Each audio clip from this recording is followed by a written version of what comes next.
Én ezt most mangalica húsból készítem, a húst felvágtam ilyen hosszú csíkokra, és ledarálom. Látszik is, hogy más a húsnak a színe, de ez azért van, mert ez mangalica disznóból van ez a hús. Mi ugye nagyon figyelünk, hogy milyen húst használunk fel, és mi szabadon tartott mangalicát szoktunk minden évben vágni, 2-3 disznót, és ez van a fagyasztóban, én ezt szoktam a konyhára felhasználni. Ez tiszta, mindenmentes tiszta hús, tiszta takarmányozással, amit én nyugodt szívvel teszek, elkészítve a családom asztalára. Fűszerek is, amit használok, tiszta, mindenmentes, mindenféle ízfokozóktól mentes fűszereket használok csak a konyhámra. Legtöbbször magam készítem, szárítom a fűszereket, de ha nem, akkor is figyelek, hogy honnan vásárolom őket. A húst jól összegyurmázom a fűszerekkel együtt, és állni hagyom.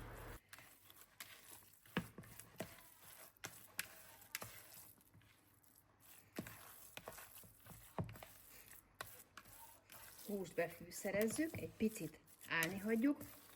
Én most itt fűszerkeveréket tettem rá, amit ugye görögből hoztam, de tehetsz rá nyugodtan, akár só, bors, piros paprika, kömény, tényleg amit fokhagyma, amit ugye szerettek, olyan fűszereket, de ilyen sima vasírt fűszerrel is nagyon-nagyon jó, hogyha tesztek rá só, bors, piros paprika, kömény, és ugye a fokhagyma, az áttört fokhagyma. De én most ezzel a görög fűszerrel csináltam. Ezért megmutatom nektek, hogy ugye lehet látni benne a zöld fűszereket, a szemes borsot, a fehér borsot, és hogy ez fűszer, keverék. Én nem szoktam fűszersót használni, ami ugye ízfokozók is vannak benne. Ebben ugye nincsen só se, csak nagyon minimális, én mindig egy picit szoktam hozzá még tenni, és erdélyi sót szoktam még hozzárakni, és mi ezeket szoktuk ugye kintről hozni, vagy itthon is vehetsz, csak figyelj arra, hogy fűszerkeveréket használj, és ne fűszersót.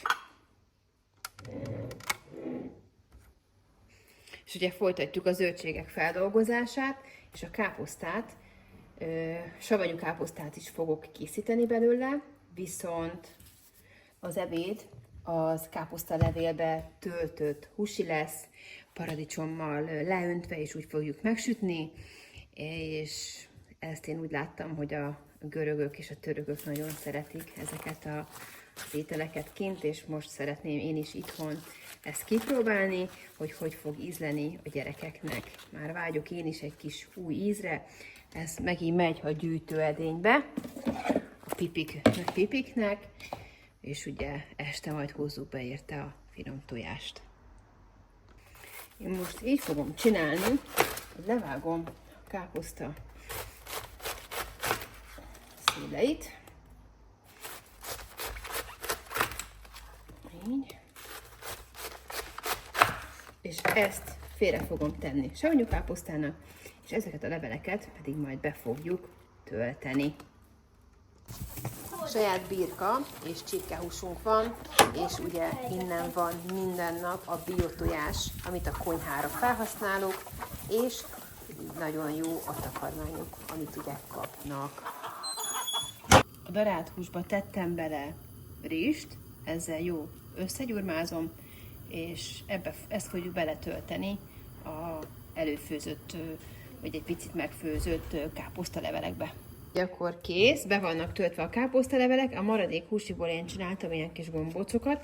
Teszek rá egy pici vizet is a paradicsomlé mellé, hogy a rizs azért jól meg tudjon puhulni, és a káposztalevelek is meg tudjanak főni, és most hozom a paradicsomlevet rá. Hoztam rá a paradicsomlevet, ezt a paradicsomlevet ezt még én tettem el, nyári napsütöttel paradicsomból, ezt fogjuk most ráönteni, és ezzel fogjuk megfőzni ezt a káposztát.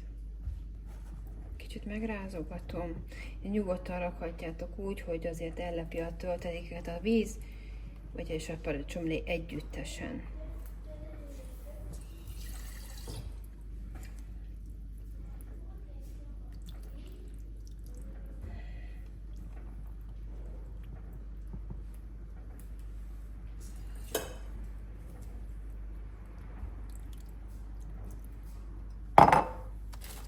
Revizeztem egy zsírpapírt, és ezt fogom a tetejére tenni.